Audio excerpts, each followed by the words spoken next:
jumpa lagi di Bucin, bicara urusan cinta. Sebuah family channel bersama Chandra Tua dan Mona Sugianto. Tidak terasa kali ini kita sudah memasuki episode yang ke-7 ya, dengan tema perebutan kekuasaan dalam pernikahan suami versus istri. Oke, di tanggal 11 Februari 2024 seperti biasa, video Bucin Family Channel direkam di studio Family Therapy Room Home of Karuna at Familia Indonesia.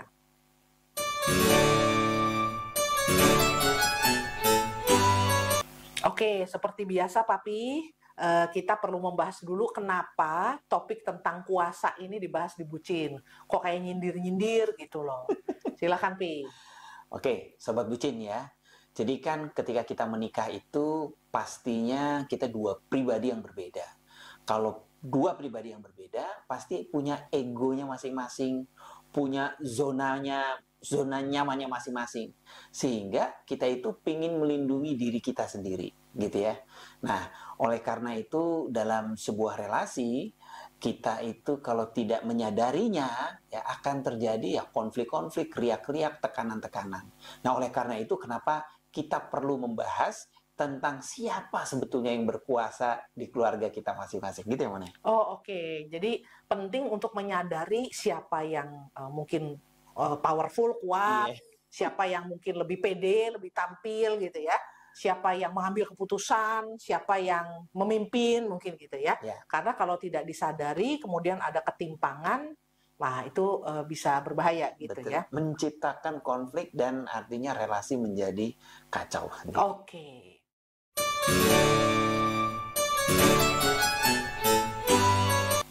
Nah, Mona, sekarang kamu bisa ceritakan ya di keluarga-keluarga yang mungkin kamu hadapi ya di ruang-ruang konselingmu itu tentang contoh-contoh ya kekuasaan yang terjadi di dalam keluarga itu seperti apa? Oke, contoh-contoh mungkin ketimpangan kali ya, kekuasaan di dalam keluarga, share power pasti ada ya. Cuman kalau ada ketimpangan. Jadi mungkin sebelum itu, Papih dan Sobat Bucin, kita tuh sebetulnya definisi atau makna dari, misalnya kita ngomong cinta ya, makna cinta, itu sudah lama sebetulnya dicemari oleh kuasa. Contoh ya, contoh yang kita dengar umum aja. Budak cinta misalnya ya, bucin budak cinta. Tapi kalau kita kali ini bicara urusan cinta ya, channel kita ya. Lalu ada misalnya teman-teman bucin, sobat bucin lagi jalan-jalan gitu atau lari pagi, ada orang lari, terus ada kaos ya, mereka pakai kaos. Terus di belakang kaosnya tulisan tahanannya siapa gitu ya. Kadang-kadang kita bingung, tahanannya siapa tuh nama pasangan. Jadi seorang pria pakai kaos, misalnya Chandra pakai kaos, tulisannya tahanannya Mona gitu ya. Artinya kata-kata tahanan, budak itu kan konotasinya kan kepada orang yang dikuasai. Ya, konotasinya itu. Artinya di dalam cinta sendiri, dalam relasi cinta sendiri sudah entah ngomongnya dinodai atau dicemari dengan kata-kata kuasa. Nah, jadi hal ini sebetulnya tampaknya sih lucu-lucuan ya. Dalam artian ini kalau untuk kaos, wah dia tuh cowok itu bucin banget, jadi ceweknya seneng gitu ya. Atau ceweknya bucin, cowoknya bangga gitu ya. Kok ada perbudakan kok malah sesuatu yang bangga dan kayaknya justru salah satu kriteria gue pengen cari cowok yang bucin sama gue misalnya gitu. Nah itu ada sesuatukah yang perlu diluruskan tentang itu gitu ya. Nah, tapi di situ sudah ada ya, kita tahu ada fenomena itu. Lalu, kita juga melihat di dalam relasi suami istri, itu juga bisa terjadi penjajahan atau perbudakan. Meskipun eranya tampaknya udah, maksudnya mau dari era zaman dulu sampai sekarang itu masih ada. Ketika kita bilang, wah kita sudah merdeka gitu ya, sudah bebas dari penjajahan, tapi belum tentu bagi pasangan-pasangan yang masih terjajah di pernikahannya masing-masing. Contohnya ya kita tahu ada salah satu yang sangat dominan, saya tidak mengatakan selalu istri yang dominan. Banyak juga cowok atau suami yang dominan gitu ya, sehingga segala sesuatu pengambilan keputusan atau kebijakan-kebijakan ataupun aturan-aturan itu ditetapkan oleh tidak bersama-sama, tapi oleh satu pihak tertentu, sehingga yang lain hanya bisa ngikutin gitu ya. Ada kemudian dari pihak yang dikuasai atau dijajah, kemudian tinggal bicara adalah ya sudahlah, kalau ditanya ya, gimana perasaannya? Ya sudahlah, yang penting Pasrah. keluarganya pasrah, yang penting Baik-baik keluarganya aja. tetap baik-baik aja, jangan ribut-ribut. Ya, karena Nah, menghindari ribut itu ya. menghindari ribut, akhirnya membiarkan diri pun ya udahlah nggak apa-apa gitu Dia ya, supaya tertekan sebetulnya gitu ya. Ada yang baik-baik aja, tapi yang tertekan juga ada gitu ya. Nah, lalu kita juga sering mendengar istilah isti. Nah, ini kalau mau ikut ikatan ini, ikatan suami takut istri ya. Itu suami-suami yang ikut isti ini, Pak Chandra, Papi, itu mereka suka bilang gini, ya nggak apa-apa lah takut sama istri supaya keluarga selamat gitu ya. Kalau ada istri yang ngatur-ngatur kan, keluarga katanya apa ya udahlah nurut-nurut aja gitu ya. Nah, jadi di sini ada juga fenomena seperti itu, bahkan suka disindir-sindir, dibecandain gitu ya. Nah, lalu ada mungkin kita sering mendengar suami itu kan sebagai imam keluarga, sebagai kepala keluarga. Nah, secara positif bagus ya karena peran suami kemudian betul-betul menjadi pemimpin. Betul. Ya. Tapi di sisi lain, di keluarga-keluarga yang mungkin kebetulan sang suami itu belum mampu misalnya ataupun tidak punya kompetensi misalnya ya menjadi pemimpin ataupun tidak dipercaya oleh istrinya untuk memimpin gitu ya. Kemudian ada kalah aura gitu, kalah hawa, orang bilang kalah hawa gitu ya. Hawanya udah kalah deh kebanting misalnya. Nah, itu ada istri-istri yang kemudian karena sangat sangat pengen gitu ya para suaminya itu memimpinnya gitu ya. Sehingga mereka sendiri takut untuk mengambil inisiatif. Padahal suaminya bilang udah aja nggak apa-apa gitu, lu aja gitu, nggak apa-apa kan lu lebih pinter, misalnya lu lebih tahu, nggak apa-apa juga, lu lebih baik, lu lebih religius, nggak apa-apa, kamu yang mencoba menginisiasi gitu ya. Tapi kemudian istri-istri juga ada yang cukup takut akhirnya. Dan kemudian bahkan beberapa istri, ini mungkin kita perlu bahas di episode-episode selanjutnya, ada cukup banyak istri yang mengalami fear of success. Ketakutan mengalami kesuksesan. Kenapa? Takut kalau lebih sukses dari suaminya, nanti suaminya mengalami kayak nggak seneng, nggak terima, iya merasa inferior, nanti keluarga berantakan. Kalau nanti gajinya lebih gede dari suaminya, nanti suaminya malah marah, relasi perkawinan mereka malah nggak oke, nanti suami selingkuh, katanya kalau istrinya lebih sukses gitu. Nah, itu ketakutan-ketakutan yang kalau tidak disadari juga akan menghambat pertumbuhan salah satu pihak, ya, baik suaminya maupun istrinya. Padahal ketika sudah menikah, seseorang itu bukan lagi sendiri-sendiri, tetapi katanya bukan tentang gue atau tentang elu, tapi tentang kita, gitu ya. Dan dalam relasi terkait dengan kuasa ini memang sangat bagus kalau itu dibahas, dikomunikasikan.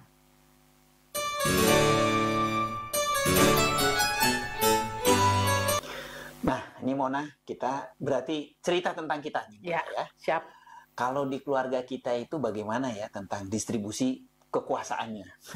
Tapi Sobat Bucin mungkin udah bisa menebak ya kira-kira gimana gitu. Silakanlah. Kalau yang seperti ini saya minta Mona duluan yang bicara lah. Oke, baik. Jadi Sobat Bucin, kalau tentang distribusi kuasa, saya mau cerita dulu latar belakang saya. Dari dulu, dari kecil Sobat Bucin.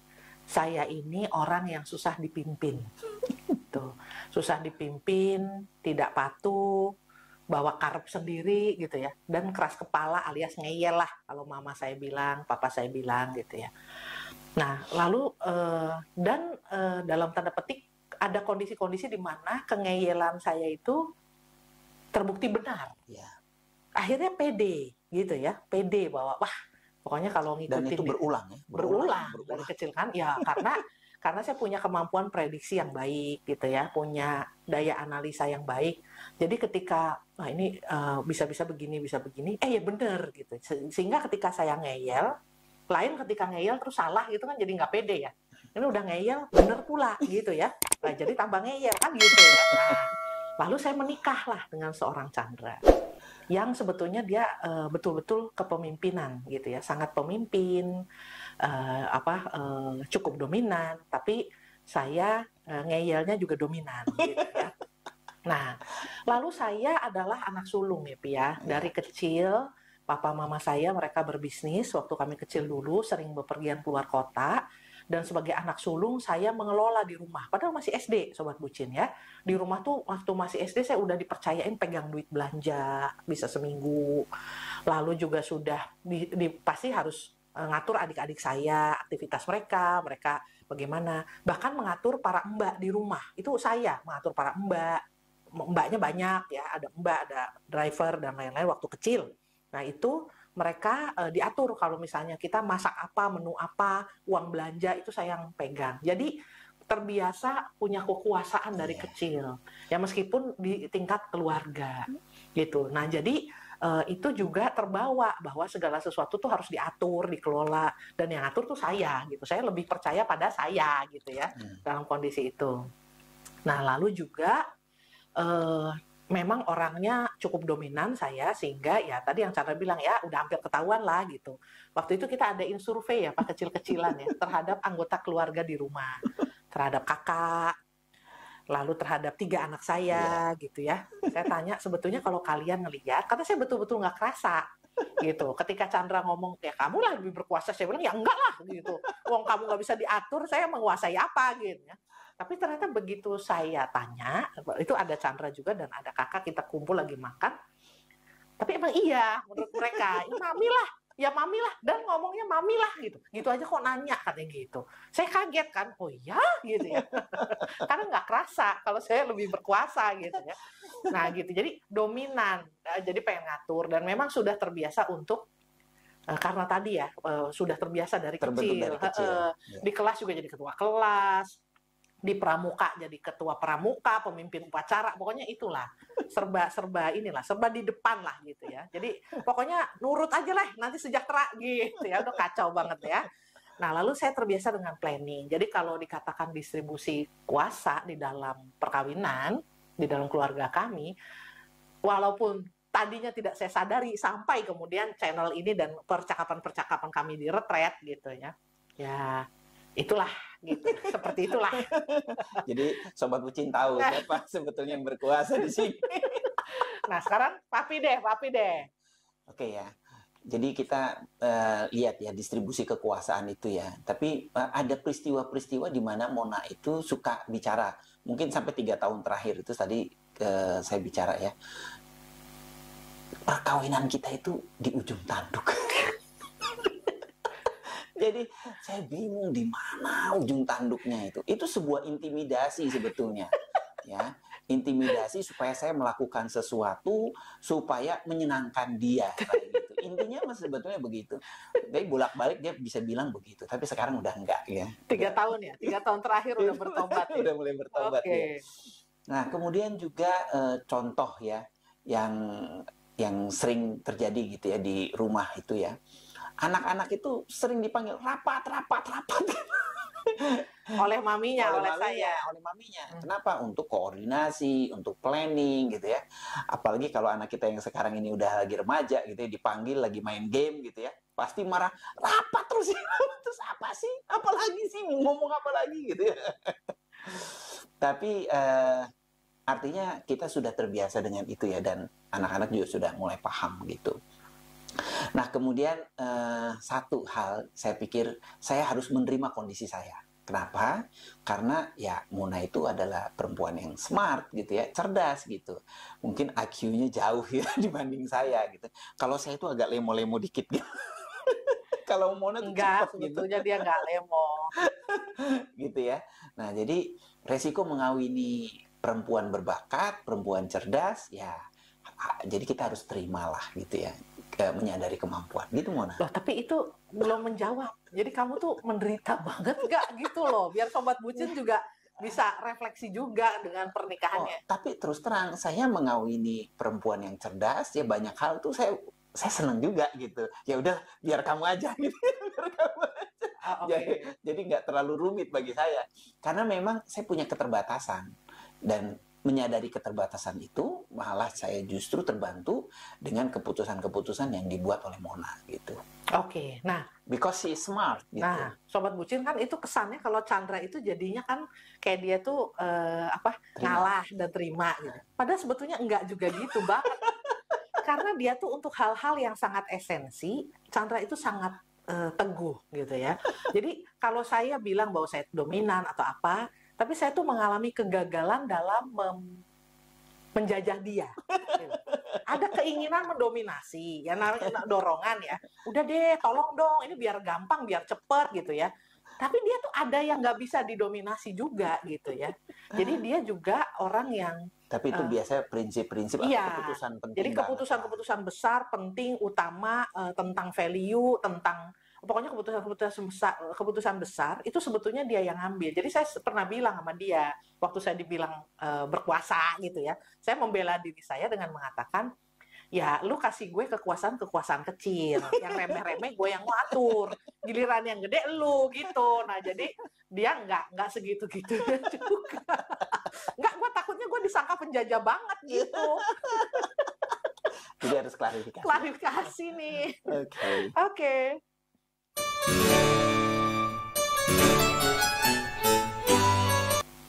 Oke, kita sampai kepada bagian kesimpulan. Silahkan Papi, yang simpulkan dulu. Jadi kalau menurut saya, distribusi kekuasaan di keluarga itu adalah hal yang pasti ya terjadi gitu ya. Entah yang dominan itu adalah suami ataupun istri. Tetapi kalau misalnya dominasi itu bisa diterima oleh salah satu pihak, itu no problemo, ya nggak jadi soal. Nah yang menjadi soal adalah salah satu pihak berkeberatan kalau dia didominasi, apalagi dia terus tertekan, karena itu akan bisa menyebabkan hal yang buruk ya di masa depan gitu.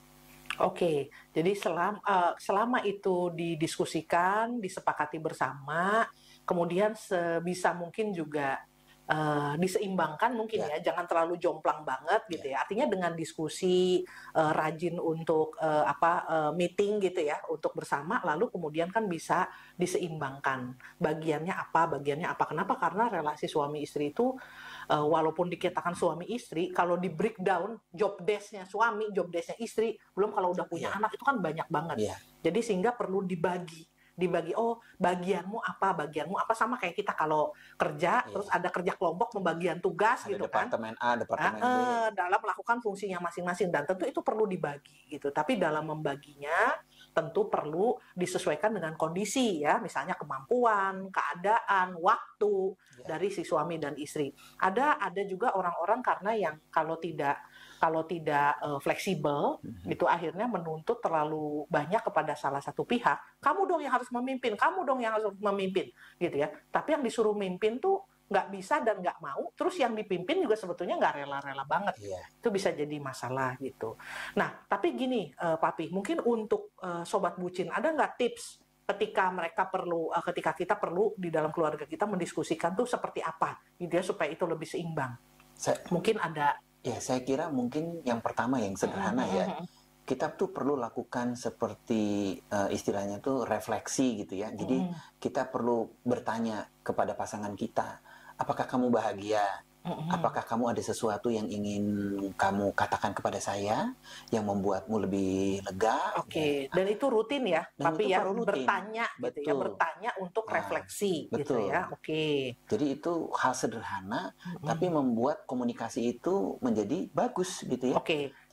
Begitu kalau ada sesuatu yang tidak nyaman, dia bisa langsung ungkapkan. Iya, gitu. Jadi bukan sekedar yang penting urusannya beres, yang penting selesaikan. Tapi sebetulnya ketika menyelesaikan itu hati nggak tenang gitu, nggak ngedumel. Nah itu akan jadi batu sandungan tuh gitu ya. Oke, abis itu apa lagi Papi?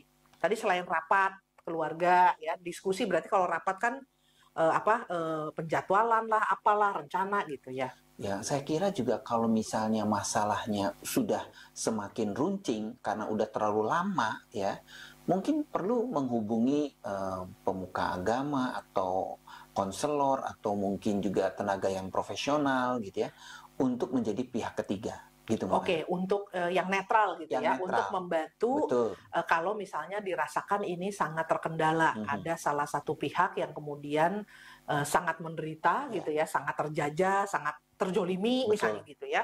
Nah itu mungkin juga tidak apa-apa untuk layanan profesional, konselor, psikolog dan lain-lain. Dan mungkin dalam refleksi-refleksi kalau mungkin sifatnya tahunan gitu ya, atau yang cukup lama, bagus banget juga kalau kita ada semacam retret ya, retret keluarga. Nah ini sebetulnya sangat umum ya retret keluarga itu, karena di dalam retret tersebut keluarga itu mengambil waktu. Ya bukan hanya pasutri, mungkin anak-anak juga baik untuk diajak gitu ya. Diikut sertakan. Ya, nah itu baik sekali. Oke, baik. Terima kasih. Nah, Mona sekalian, kamu mungkin ada pengumuman? Oke, mungkin oleh-oleh dulu ya. Oke, oleh-oleh nih, Sobat Bucin.